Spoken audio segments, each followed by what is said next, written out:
Hello friends! Trouble controlling your blood sugar despite carb counting, dieting, and doing what you're told? In my 42 years of living with type 1 diabetes, raising 2 type 1 kids, and working as a diabetes educator, I've discovered the one thing that has the biggest influence on day-to-day blood sugar control, and will share these 5 things with you to help you better understand blood sugars. When first diagnosed with diabetes, no matter the type of diabetes, we're told the basics. We are taught about general food guides, macronutrients, proteins, carbs, fat, fiber, and if we're lucky, glycemic index. How's that working? Well, I don't know about you, but I find it next to impossible to keep blood sugars in range when eating whatever I find appealing based on government guidelines. Keep in mind, I'm not a doctor or a dietitian, but simply sharing my own experience and journey. Please don't take my advice. Figure things out on your own. So let's dive in. Number 1, almost all food you consume will affect your blood sugar, even those so-called free food choices. The only food that really does not impact blood sugar is fat completely on its own. I figured out how much insulin to take when only eating eggs, no toast, just eggs. If I don't take more insulin when eating just protein, my sugar spikes 3 to 5 hours later. It's the same with salad. As you can see by my previous video here, secret food spikes. I don't want you to take my word for it, like I said. Try to eat different foods, and those so-called free choices, like lettuce and just eggs. Test before, 2 hours post, and 4 hours post. Or better yet, if you're able to use a CGM or a continuous glucose monitor to see the effects of the food, do that. You'd be surprised and notice that the massive salad with only chicken on it does raise your blood sugar. Number 2, understand all aspects of diabetes management. I know it sounds overwhelming, but picture a table with 4 legs. Now each leg is a key aspect to managing diabetes, as you can see here by my diabetic table. Each leg has an impact on blood sugar, like so. So food is the first leg of the table. And as you can see, food has a direct impact and an impact overall by raising blood sugar. The next leg is medication, how the medication or insulin affects your blood sugar in response to diet. So in this case, I draw an arrow down on my leg. The next leg is activity or exercise. So how the activity affects your blood sugar, as you can see here, it typically lowers it. And the next and final leg of the table, and one of the most important ones, is stress management.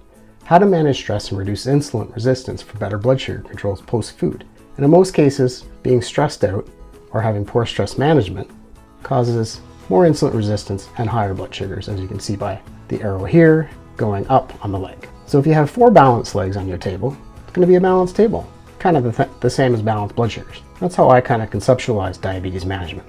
And if you want to take it one step further and flip it on its head, putting stress at the bottom like a ladder, if you don't deal with stress, you're not going to climb the ladder for successful diabetes management for the other things like taking medication, exercise, and of course diet, which is what we're focusing on in this video. So if you understand all of the above, or the diabetic table, so to speak, it'll make food management that much easier. So number 3, experiment to figure out what impact certain foods have on blood sugar, and at different times. Become your own lab rat, seriously. I discovered over many years with trial and error how much insulin to take to cover certain foods, and discovered that some foods are blood sugar friendly and some are not. Even the popcorn agrees with me, with an extended bolus on my pump.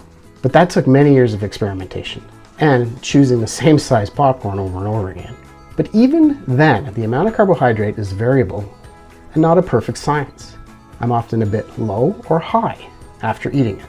Still worth it though. As I say in most of my videos, test, test, test. Anybody responds differently to different foods.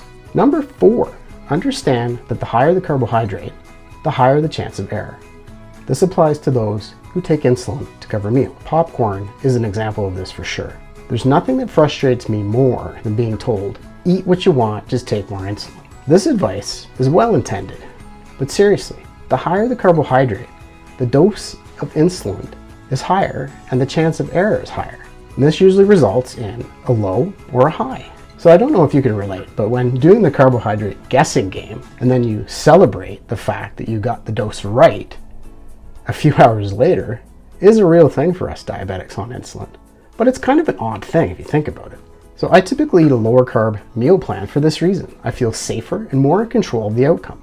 The guess naturally results in a lower margin of error, leading to less lows and highs, and ultimately, more in-range blood sugars on my continuous glucose monitor. I don't advocate or endorse subscribing to any particular way of eating, simply sharing my many years of experience and what works for me.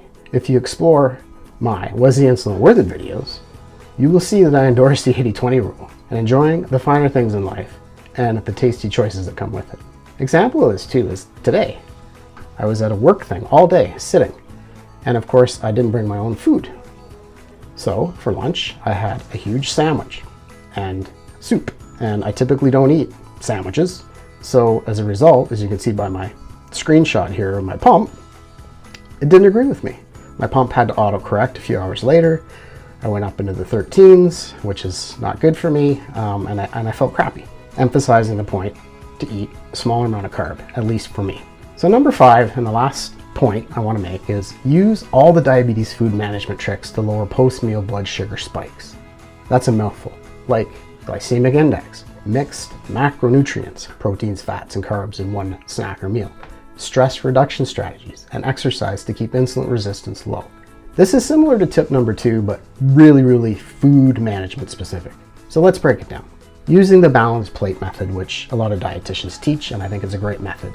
So basically mixing your macronutrients, or your proteins, your fats, and your carbs. Instead of a piece of toast with jam, if you do eat toast, have it with jam and nut butter, or have it with an avocado and an egg. This one tip is crucial to lowering the spike after the meal or snack, and leads to less snacking between meals and a greater feeling of fullness. So you win on all fronts. Understand glycemic index, which is how quick a food after eaten turns into sugar in your blood. So the lower glycemic index, the better the food choice. Adding fiber to the meal or snack can substantially lower the spike by basically lowering the glycemic index. Chia seeds are great to throw in a lot of different things like yogurt, as an example. And if you look at lower GI fruits and foods, they typically have a higher fiber content. Try to practice as many of these techniques with each meal or snack that you can.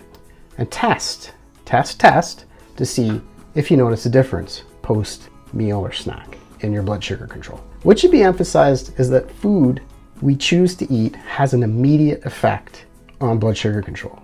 And it is the one most important puzzle piece to figure out for overall blood sugar control and diabetes success. Not the only one, but I think one of the most important ones.